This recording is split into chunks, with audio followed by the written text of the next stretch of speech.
আসসালামু আলাইকুম প্রিয় দর্শক, বরাবরের মতো আবারও হাজির হয়েছে আপনাদের জন্য খুবই মজার এবং সহজ একটি রেসিপি নিয়ে।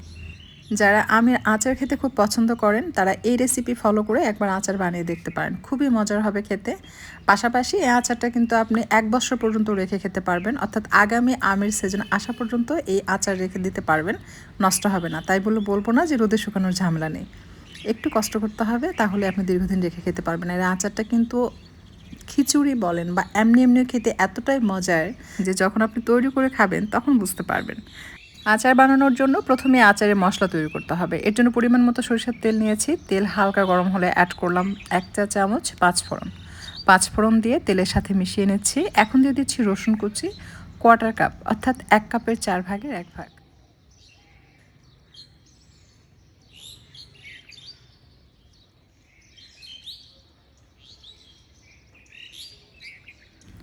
গোল্ডেন হওয়ার আগ পর্যন্ত রসুন ভেজে নিতে হবে। এরপর অ্যাড করতে হবে পাঁচফোড়ন বাটা।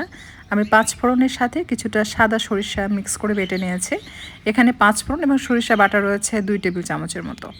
আর সেই সাথে দিয়ে দিচ্ছি ভিনেগার 1/2 কাপ। এখন মশলা খুব ভালোভাবে মিশিয়ে এটাকে কিছুক্ষণ ভেজে নেব।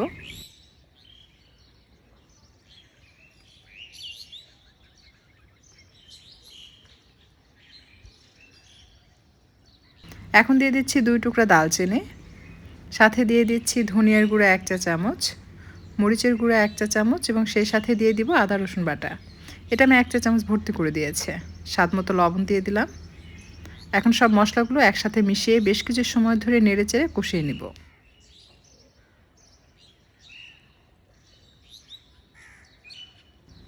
আচারের সুন্দর কালার আসার জন্য অ্যাড করলাম এই পর্যায়ে হলুদের গুঁড়া সামান্য পরিমাণ, খুব বেশি দেওয়া যাবে না, অল্প পরিমাণ হলুদের গুঁড়া দিয়ে মিশিয়ে নিতে হবে। যখন আপনার আচারের মশলাটা রান্না হয়ে যাবে তখন দেখবেন খুব সুন্দর ঘ্রাণ পাবেন। সেই পর্যায়ে বুঝতে হবে যে আপনার আচারের মশলাটা রেডি। চুলা বন্ধ করে আচারের মশলা উঠিয়ে নিতে হবে।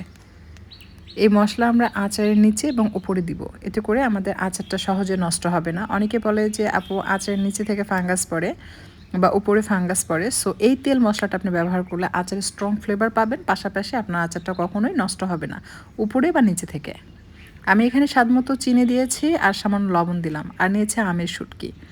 এটা আমি জাস্ট হলুদ আর লবণ দিয়ে মেখে শুকিয়ে নিয়েছিলাম, একদিন আমি রোদে দিয়েছি। তো পানি দিয়ে ভালো করে ওয়াশ করে দিয়ে দিচ্ছি। আমি 2 ধরনের আমের শুটকি এখানে ব্যবহার করছি। এটা একটু বড় সাইজ, আর কিছুটা দেখতে পাচ্ছেন এটা ঝুরি আমের যে শুটকি, সেটা অর্থাৎ আম ঝুরি করে সেটা আমি লবণ হলুদ দিয়ে মেখে সেটা আবার শুকিয়ে নিয়েছি, সেটাও আমি এখানে অ্যাড করছি। কারণ আমের শুটকি যেগুলো বড়, সো এইটা শুধু ওরকমই দেখা যাবে। সো আপনি যদি একটু আমের ঝুরিটা এটার সাথে মিক্স করেন তাহলে এটা একটু মাখা মাখা হয়। আমি পরিমাণ মতো পানি দিলাম, যেহেতু এটা শুটকি, সো এটা সেদ্ধ হওয়ার জন্য কিন্তু চিনির সাথে আপনাকে পানি মিক্স করতে হবে, তাহলে সুন্দরভাবে এটা সেদ্ধ হবে। আপনি যদি শুধু চিনি দিয়ে এটাকে বসিয়ে দেন যে আচার নষ্ট হবে এইটা ভেবে, তাহলে কিন্তু আপনার শুটকিটা মানে আমের যে শুটকি সেটা কিন্তু সেদ্ধ হবে না। এর ভিতরে প্রপার আপনার যে চিনি সেটা কিন্তু ঠিকঠাক মতো ঢুকতে পারবে না। আমের শুটকি যখন কিছুটা সেদ্ধ হয়ে আসবে সেই পর্যায়ে অ্যাড করছি আদা কুচি এবং শুকনো মরিচ। কেউ চাইলে আদা কুচি স্কিপ করতে পারেন, তবে খারাপ লাগে না, এটাও কিন্তু বেশ ভালোই লাগে। দিয়ে এটাকে মিশিয়ে নিচ্ছি। যেহেতু এটা প্রায় সেদ্ধ হয়ে এসছে, পুরোপুরি সেদ্ধ হয়নি, আরও কিছুটা সময় লাগবে। সো এই পর্যায়ে আমি চুলার আঁচ একেবারে কমিয়ে দিয়ে ঢাকনাতে ঢেকে স্লো ফ্লেমে বসিয়ে রাখবো, যতক্ষণ পর্যন্ত আচার পুরোপুরি সেদ্ধ না হবে এবং এই পানিটা টেনে না যাবে। এটা কিন্তু চুলার তাপ বাড়িয়ে দেওয়া যাবে না, তাহলে দ্রুত এটা টেনে যাবে এবং চিনির শিরার নিচে থেকে কিন্তু পুড়ে যাবে। তো আমি কিন্তু চুলার তাপ কমিয়ে রেখেছি, আপনারা নিশ্চয়ই দেখতে পাচ্ছেন। বেশ কিছু সময় রান্না করার পর পানিটা টেনে গিয়েছে এবং শিরাটা বেশ ঘন মনে হচ্ছে। আমি আর কিছুটা টেনে নিব। এরপর যে চুলার তাপ কিছুতেই বাড়ানো যাবে না, তাহলে কিন্তু চিনিটা ক্যারামেল হয়ে যাবে। সো চুলার তাপটা একেবারে কম রেখে এটাকে মাঝে মাঝে নেড়েচেড়ে রান্না করতে হবে। তো এখন দেখতে পাচ্ছেন, যখন দেখবেন যে এরকম বাবলসের মতো দেখাবে সেই পর্যায়ে বুঝতে পারবেন যে আপনার আচারটা হয়ে গেছে, মানে পানিটা পুরোপুরি টেনে গিয়েছে, ক্যারামেলও হবে না, একদম পারফেক্ট। তবে খেয়াল রাখবেন চুলার তাপ কিন্তু বেশি রাখা যাবে না, কম আঁচে রেখে এটা রান্না করতে হবে। যদি চিনিতে পানির পরিমাণ বেশি দেন সেক্ষেত্রে বিষয়টা আলাদা, তবে পানির পরিমাণ যদি কম হয় সেক্ষেত্রে চুলার তাপ কম রাখাটাই বেটার। কারণ একটা আচার যখন আপনি তৈরি করবেন আপনাকে প্রপার ওয়েতে তৈরি করতে হবে, তবেই আসলে আপনি প্রপার স্বাদটা পাবেন। আমার এটা হয়ে গেছে দেখতে পাচ্ছেন। চুলা বন্ধ করে দিচ্ছি। চুলা বন্ধ করার পর এটাকে ঠান্ডা করে নেব। পুরোপুরি ঠান্ডা হয়ে গেলে তারপর আমি এটা বয়ামে সংরক্ষণ করব। তো তো বয়ামে যখন সংরক্ষণ করবেন তখন যে বিষয়টা আপনাকে মাথায় রাখতে হবে সেটা হচ্ছে প্রথমে আপনাকে আচারের মশলাটা ব্যবহার করতে হবে। মানে বয়ামের নিচে আপনি আচারের মশলা দিবেন। এখানে চাইলে আপনি একটু কালিজিরা দিতে পারেন, শুকনো মরিচ কেটে দিতে পারেন, তাতে করে কিন্তু আরও ভালো হয়।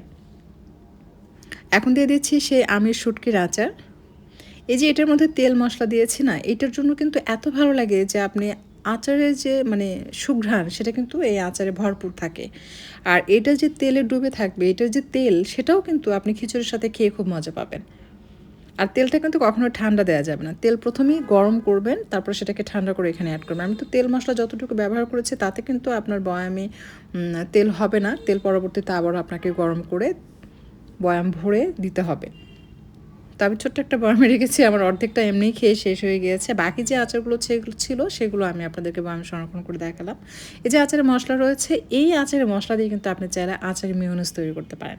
এটা রেসিপি নেক্সট টাইম হয়তো আমি আপনাদের সাথে শেয়ার করবো। অনেকে বলেছে আচারের মেয়োনেজটা তৈরি করে দেখানোর জন্য, তো আমি কিছুটা মশলা রেখে দিচ্ছি, আর কিছুটা মশলা আমি আচারের উপরেও দিয়ে দিলাম। এরপরে আমি এর উপরে দিয়ে দিব সামান্য কালিজিরা এবং শুকনো মরিচ। শুকনো মরিচটা ভাজার দরকার নেই, জাস্ট এমনি যে শুকনো মরিচগুলো থাকে সেটাকে জাস্ট কেটে বিষ সহ অ্যাড করবেন ওপরে। যখন আপনি এটা খাবেন তখন আসলে বুঝতে পারবেন যে আচারের স্বাদ কাকে বলে। আর এটা যেহেতু শুকনো আচার, আপনারা দেখে নিশ্চয়ই বুঝতে পারছেন আচারের কালারটা কিন্তু খুবই সুন্দর আসছে, প্লাস এটা খেতেও অসম্ভব মজার। এবং সবচেয়ে বড় কথা যে আপনি এভাবে যদি আচার তেল দিয়ে মশলা দিয়ে উপরে নিচে এটা ডুবে রাখেন, ধীরে ধীরে কিন্তু এই শুটকিটা নরম হবে।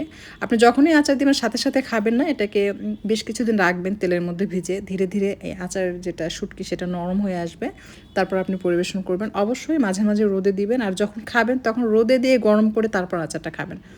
দেখবেন খেয়ে এতটাই মজা পাবেন, তখন বুঝতে পারবেন যে আসলে আচারের স্বাদ কাকে বলে। আমি যে আপনাদের সাথে কথা বলছি আমার তো জিভে পানি চলে আসছে। আশা করছি আজকের রেসিপি আপনাদের কাছে অনেক অনেক ভালো লেগেছে। যদি ভিডিওটি ভালো লাগে লাইক, কমেন্ট এবং শেয়ার করবেন। আর এরকম সহজ এবং মজার মজার সব রেসিপি পাওয়ার জন্য